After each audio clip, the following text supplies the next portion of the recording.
Cześć, jestem dzisiaj z Arkiem, naszym klientem, z którym od 4 lat pracujemy nad wdrożeniem i rozwijaniem health-techowej aplikacji IQ Dental. Z tego materiału dowiecie się, skąd pomysł... Telefon dzwoni, spadaj. Z tego materiału dowiecie się, skąd pomysł na IQ Dental, jakie problemy rozwiązuje i jak wygląda współpraca z Software House'em nad budową i rozwojem aplikacji. Zanim przejdziemy do pytań, odpowiedzcie proszę naszym widzom więcej coś o sobie i samej aplikacji. Kim jesteście, jak się poznaliście, skąd pomysł na IQ Dental, jakie problemy w biznesie Waszych klientów aplikacja rozwiązuje. Zanim przejdziemy do pytań, już Zanim 5 pytań. przejdziemy do pytań. No tak to wygląda w tych naszych trudnych wywiadach. Z pomysłem na IQ Dental podchodziliśmy, a może inaczej, do samego pomysłu podchodziliśmy przez kilka lat. Zastanawialiśmy się wspólnie z Wojtkiem, Michałem i Tomkiem nad tym, jak ta aplikacja mogłaby wyglądać z naszej perspektywy jako osób pracujących w gabinecie stomatologicznym. Znaczy my prowadząc gabinety, szkoląc lekarzy stomatologów, szkoląc właścicieli czy menedżerów gabinetów stomatologicznych, napotykaliśmy na przeróżne problemy w programach, na których wtedy pracowaliśmy. Stąd też padł pomysł, że może napiszemy program, który spełni nasze oczekiwania. Taki był pierwszy zamysł. No a parę lat później okazało się, że jest to program w pełni funkcjonalny, samodzielny, który może być wdrożony również w innych gabinetach z powodzeniem, co robimy już od kilku lat. Warto powiedzieć, że w naszym zespole założycielskim są lekarze stomatolodzy, jak również właściciele i menadżerowie praktyk stomatologicznych, w związku z czym pomimo, że nie posiadamy umiejętności czy kompetencji informatycznych, o czym pewnie zaraz porozmawiamy, to nasz kręgosłup jest taki mocno branżowy, bym powiedział. Nie wzięliśmy się tutaj znikąd, nie wymyśliliśmy sobie tego na przystanku autobusowym, tylko po prostu żyjemy tym już od kilkunastu lat. Po prostu z potrzeby. Tak jest, potrzeba była takim motorem napędowym. Fajnie. No to pierwsze pytanie w takim razie. Jak to się stało, że wybraliście do współpracy właśnie nas? Bo kiedy zaczynaliśmy współpracę przy IQ Dental, byliśmy małym butikowym software house'em. Skąd decyzja? Dostaliśmy rekomendację tak naprawdę od jednego ze znajomych, który już z e-Engine pracował wcześniej. Także to było, oczywiście zanim podjęliśmy ostateczną decyzję, mieliśmy okazję porozmawiać z kilkoma software house'ami, natomiast ta rekomendacja była, pamiętam, najsilniejsza, a późniejsze spotkania, które tylko nas utwierdziły w tym, że No warto z Wami Pamiętam, że zacząć. od pierwszego kontaktu do rozpoczęcia współpracy to z pół roku minęło. jak Tak, nie więcej. tak. Ale to No, jest- dla nas to też było dosyć duże wyzwanie, ponieważ odsuwając nasze doświadczenie biznesowe, jednak ono było takie stricte w twardych realiach rynku stomatologicznego. Znaczy musieliśmy mieć gabinet i pacjentów, unit stomatologiczny, a ten pomysł na IQ Dental to był taki pomysł pierwszy, czy pomysł na biznes, który był już osadzony w internecie. To jest coś, czego żaden z nas nigdy wcześniej nie robił, więc chcieliśmy się dobrze przygotować i wybór tego kluczowego partnera dla nas był szczególnie ważny. No tak. Aplikacja była rozwijana w dwóch modelach. To jest to trudne pytanie, nad którym się zastanawiałeś długo. Aplikacja była rozwijana w dwóch modelach. Najpierw jako mocno waterfallowy projekt finansowany z funduszy Unii Europejskiej, teraz już jako agile'owo rozwijany produkt. Jakie były i są największe wyzwania w stworzeniu i rozwijaniu aplikacji w tych dwóch modelach? Rzeczywiście trudne pytanie. Myślę, że największym kłopotem tego waterfallowego sposobu prowadzenia prac w IT jest to, że trzeba na początku dosyć dużo czasu poświęcić na przygotowanie bardzo dokładnej specyfikacji. Czyli musimy dosyć dobrze przemyśleć, co chcemy, jak to ma wyglądać. Do tego stopnia, że muszą być przygotowane już jakieś pierwsze rysunki, że kliknięcie tego przycisku spowoduje jakąś akcję. W związku z tym proces przygotowania jest bardzo czasochłonny. Myślę, że wtedy przy specyfikacji chyba pracowaliśmy kilka dobrych miesięcy, jeżeli nawet nie pół roku. Nie? Tak. Bardzo trudne to było dla nas, pamiętam wtedy. Natomiast przejście później na to agile'owe zarządzanie projektem okazało się o wiele łatwiejsze. To jest takie bardzo elastyczne. Oczywiście mamy pewne pomysły, mamy pewne kolejne usprawnienia czy nowe funkcjonalności, które chcemy wdrożyć, ale idziemy krok po kroku, działamy w tych sprintach i realizujemy pracę z pewnymi priorytetami. A co ważne, w tym agile'owym modelu mamy miejsce i czas na to, żeby załatać pewne bugi, ale też pracować nad nowymi featuresami. Jeżeli mamy potrzebę zwiększenia w danym momencie mocy produkcyjnych, no to też ten W system pewnym agile'owy zakresie nam na to możemy pozwala. zrobić. Tak. No tak, dokładnie. No ale to jest właśnie za każdym razem, jak zaczynamy nowy projekt, no to zaczynamy zazwyczaj od tego tematu waterfallowego, dopiero potem przechodzimy do Agile'a. Tak to niestety się odbywa. Kolejne pytanie. Wasz model biznesowy to typowy SaaS. Tutaj wyjaśnię, SaaS to Software as a Service. Dlaczego zdecydowaliście się na takie podejście do sprzedaży oprogramowania Waszym klientom?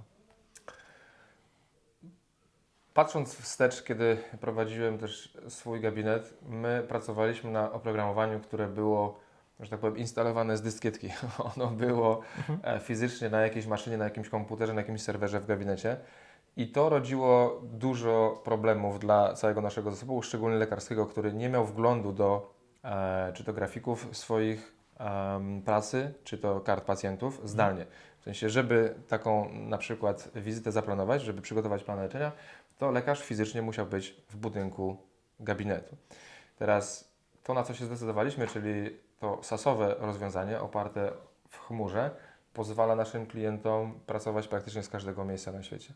I to niezależnie, czy to jest lekarz, czy to jest właściciel gabinetu, to jest ważne, że ta dostępność tak naprawdę trochę jak w bankowości internetowej, gdzie mamy login i hasło, i niezależnie od maszyny, na której pracujemy, czy to jest laptop, czy komórka, jesteśmy w stanie się zalogować. Także to był taki kluczowy dla nas aspekt podczas podejmowania decyzji o, powiedzmy, architekturze tego programu. W takim razie kolejne pytanie. Co jest albo jakie są killer feature'y Waszej aplikacji, które sprawiły, że z sukcesem weszliście na rynek health-techowych rozwiązań i w dalszym ciągu rozwijacie swój biznes? Myślę, że najważniejszą funkcjonalnością, którą wdrożyliśmy na rynek jako pierwsi, patrząc w ogóle na naszych konkurentów w branży, to był inteligentny moduł do planowania leczenia. Polega to na tym, że lekarz po zdiagnozowaniu aktualnego stanu uzębienia u pacjenta, naniesieniu tych informacji na diagram, pozwala wygenerować plan dopasowany indywidualnie do potrzeb tego pacjenta. Oczywiście lekarz koniec końców i tak podejmuje ostateczną decyzję, w związku z czym może nanieść drobne zmiany, natomiast jest to niesamowita oszczędność czasu. To jest taka pierwsza, chyba unikalna funkcjonalność, mi się wydaje, którą warto podkreślić. Ponadto dosyć duży nacisk położyliśmy na kwestie menedżerskie i zarządcze. Umieściliśmy w IQ Dental bardzo dużo raportów i narzędzi typu kalkulator predykcji cen, podwyżki cen. Narzędzia, które pozwalają lepiej zarządzać rentowną praktyką stomatologiczną. I myślę, że trzeci taki unikat, jeżeli miałbym wymienić 3, to będzie usprawnienie pracy rejestratorek dzięki inteligentnej, aktywnej poczekalni, która nam mówi, co się dzieje w danym gabinecie, po pierwsze. Po drugie, pozwala rejestratorkom wybrać odpowiednie miejsca w grafiku dla pacjentów, którzy na przykład w danym momencie potrzebują wizyty. Czyli nie robimy tego ręcznie, nie przechodzimy przez kalendarz, tylko ten kalendarz nam automatycznie podpowiada, gdzie jest idealny spot dla tego konkretnego pacjenta na określone leczenie u określonego lekarza. Rozumiem. Załóżmy teraz, że ten film trafi do naszego potencjalnego klienta. Naszego to mówię e-engine. Powiedzcie mu proszę, jakie są 3 największe zalety i 3 największe wady tworzenia oprogramowania z zewnętrzną firmą, czy też z zewnętrznym zespołem programistów. No, to chyba najtrudniejsze pytanie. Wady i zalety. Myślę, że... Nie musi być po 3, może być nie może. Okay. Największą zaletą z mojej perspektywy jest to, że mamy pewną elastyczność w zespole. Poniekąd nawiązaliśmy współpracę z e-engine jako firmą, jako software house'em. Jednocześnie tam pracują ludzie i jeżeli jedna z tych osób z jakiegoś powodu pójdzie na L4 czy złamie nogę, no to Wy jako zespół jesteście w stanie dostarczyć nam kolejnego programistę, kolejnego grafika, kolejnego frontendowca, który pozwoli na ciągłość pracy.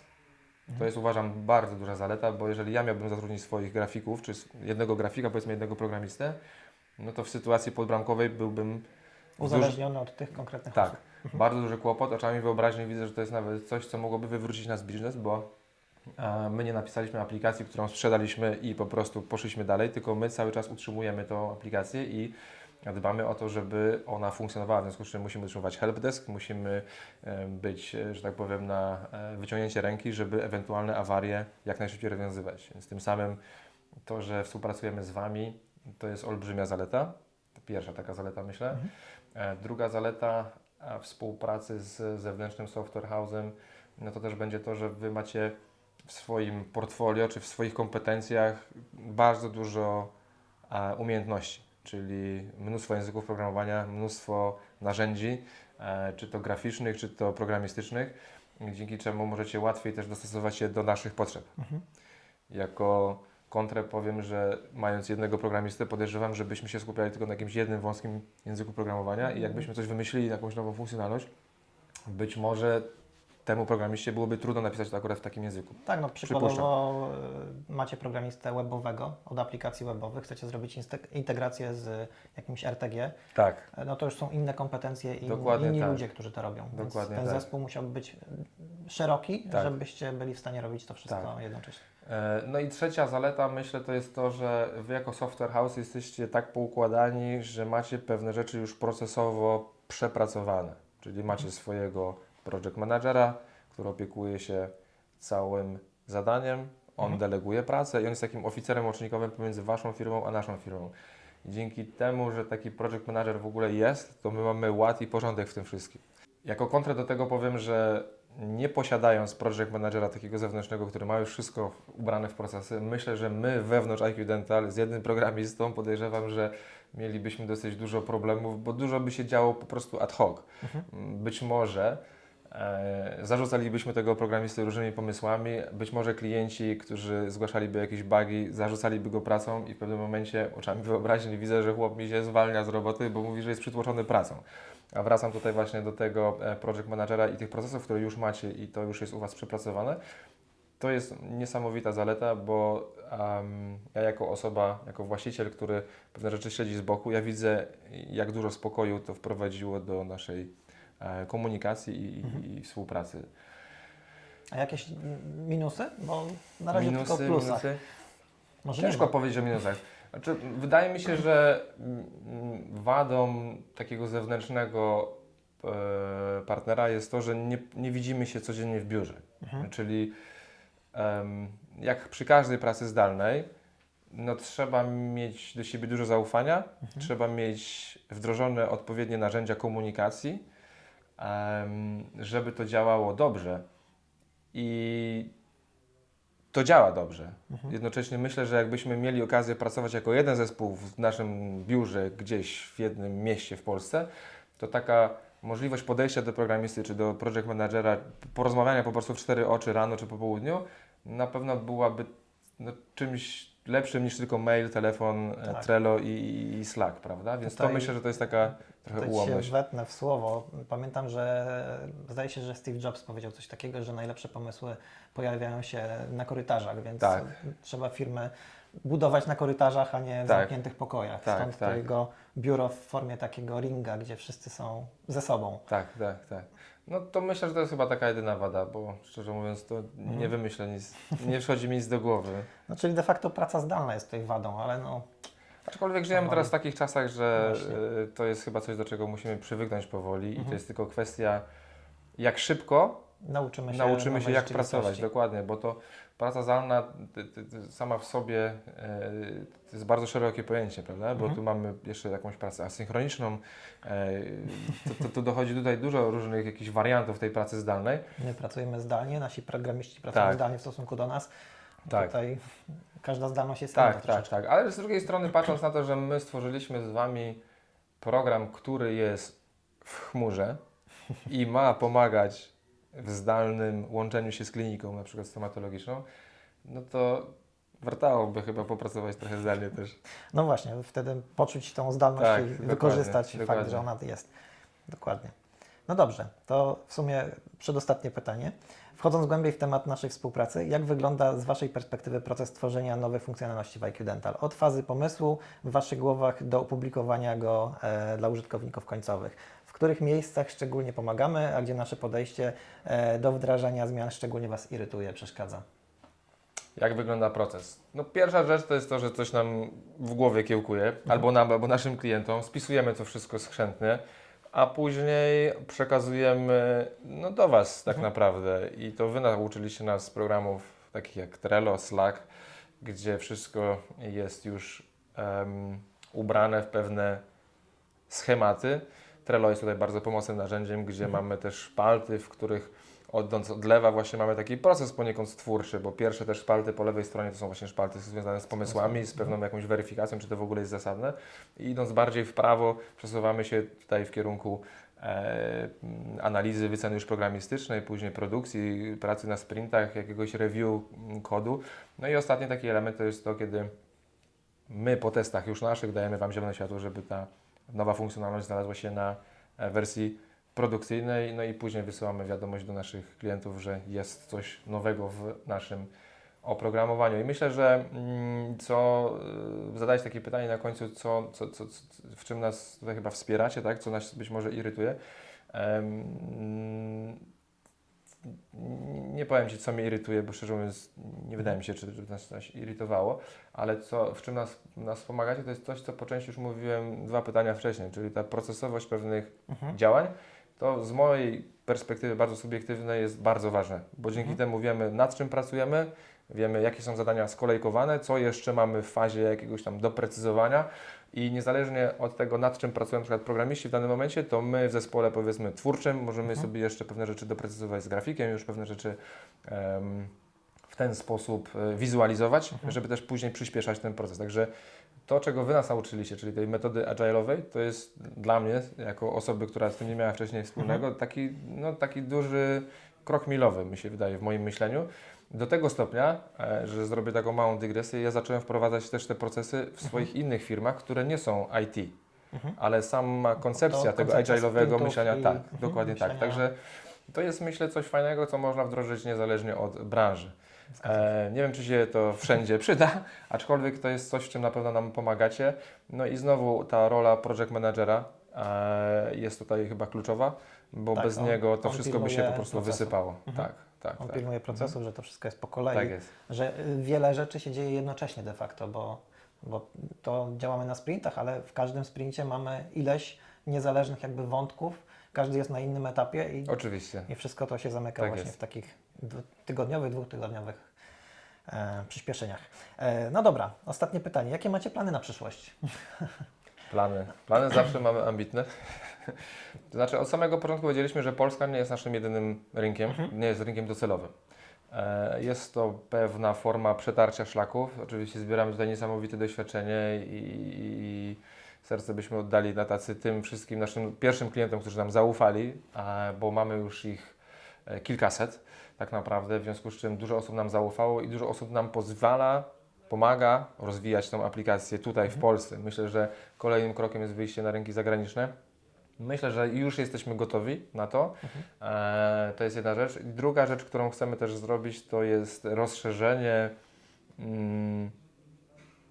grupy docelowej. Na samym początku skupiliśmy się tylko na gabinetach stomatologicznych, stąd nazwa IQ Dental. Jednocześnie rynek pokazał nam, że jest zapotrzebowanie z innych dziedzin medycyny. Od fizjoterapeuty, od pediatry, od alergologa. Także w bardzo prosty sposób wiemy, że możemy tę aplikację dostosować do dużo szerszego rynku, nie tylko stomatologicznego. No to co, Arek, bardzo dziękuję za rozmowę. Życzę samych sukcesów i powodzenia. Cieszę się. Dzięki.